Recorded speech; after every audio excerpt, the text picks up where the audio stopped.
देखिएगा, जैसे सभी ने बात की कि ये दुधारी तलवार है।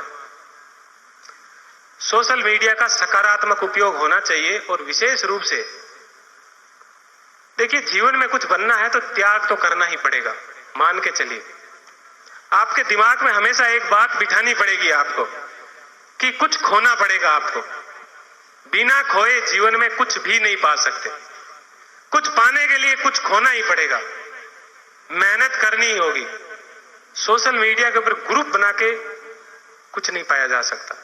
सोशल मीडिया का सकारात्मक उपयोग करके आप YouTube के ऊपर जा सकते हो। बहुत अच्छी अच्छी साइट है, इनसाइट ऑन इंडिया, मुरनाल, कई ऐसी संस्थाएं हैं जिन पर आप बहुत अच्छे अच्छे वीडियोस देख सकते हो।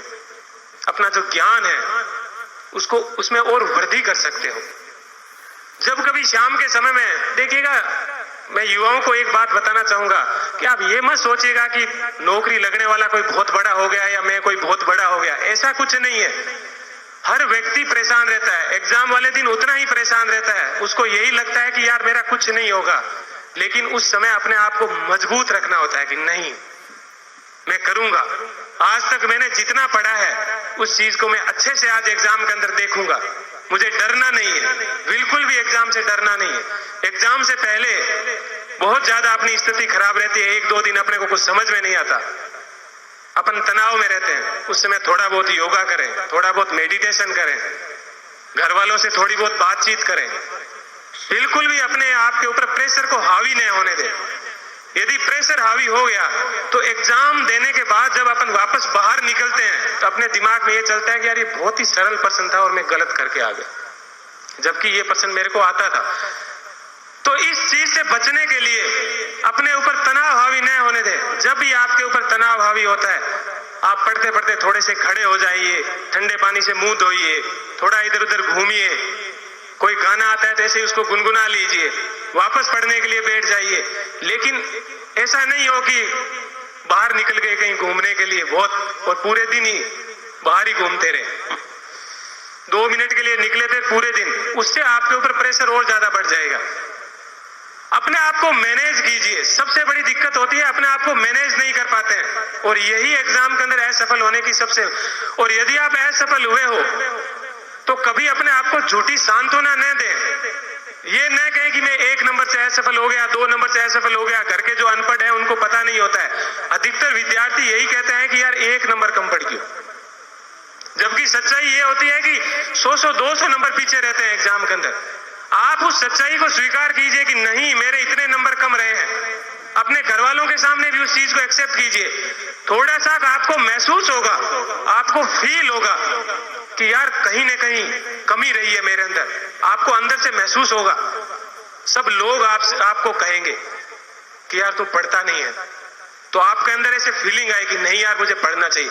आप झूठ बोलोगे तो सभी कहेंगे यार थोड़ा सा दुर्भाग्यशाली था, 1 नंबर से या 2 नंबर से रह गया।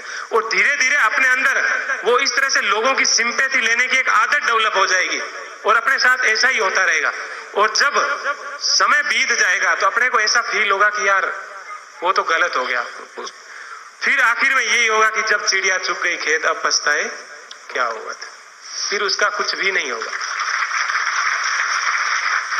सच्चाई को स्वीकार कीजिए। सफल होने के लिए कुछ भी नहीं चाहिए। आपकी कैसी पृष्ठभूमि है? पश्चिमी राजस्थान वालों की सबकी एक जैसी पृष्ठभूमि है, सब एक जैसा काम करते हैं, सबकी वही स्थिति है।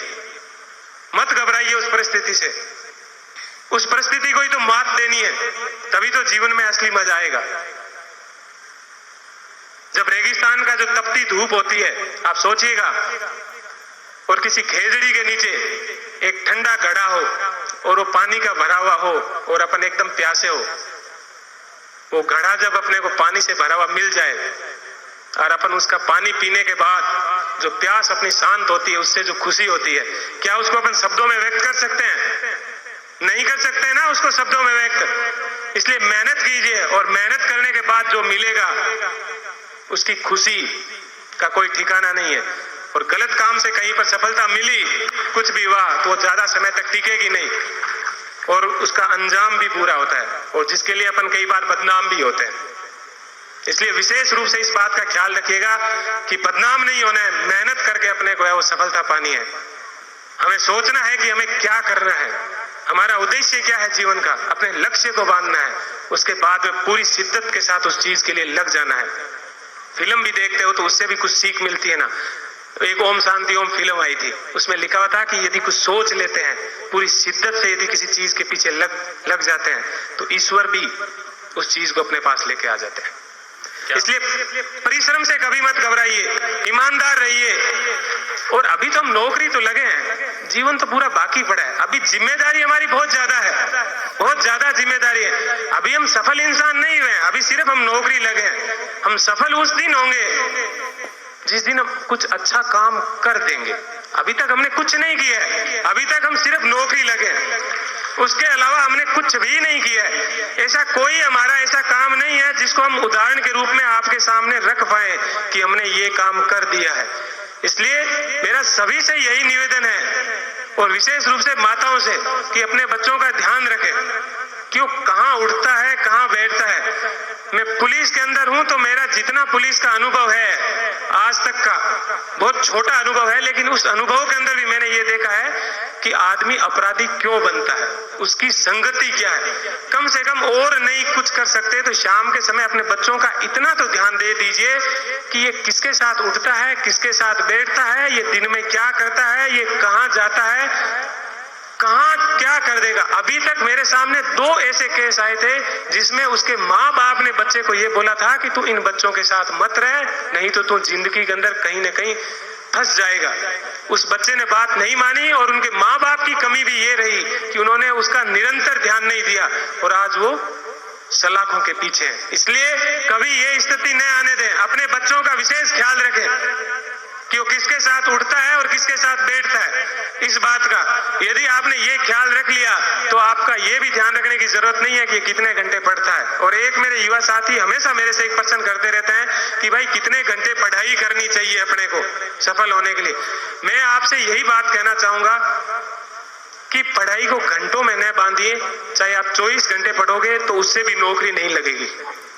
आप ईमानदारी से पढ़िए, चाहे 5 घंटे भी पढ़ते हो, चाहे 6 घंटे भी पढ़ते हो, आप ईमानदारी से पढ़िए।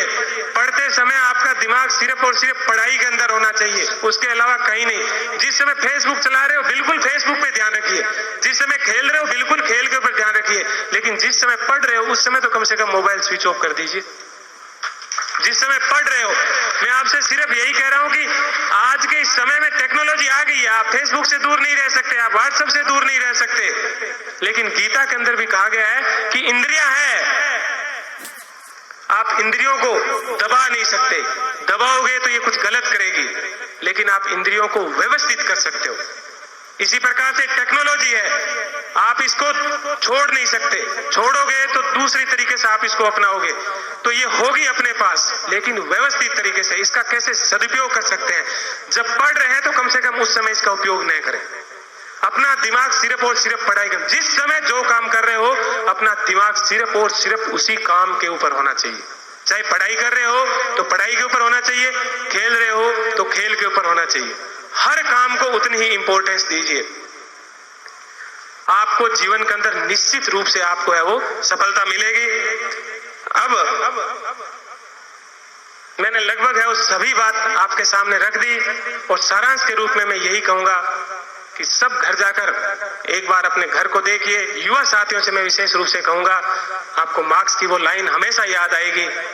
आप अपने घर में देखना, यदि आप गलत काम भी करते हो तो आपको उसका उत्तर मिल जाएगा कि मुझे गलत काम करना चाहिए या नहीं करना चाहिए।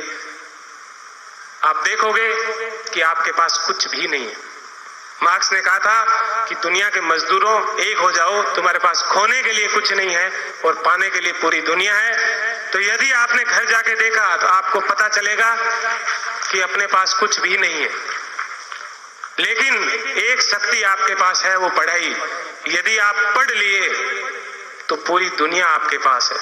आप जिंदगी का अपना हर सपना पूरा कर सकते हो। अपनी उस ललक को हमेशा जीवित रखें। अपनी माताओं बहनों का हमेशा सम्मान करें, बड़ों का सम्मान करें।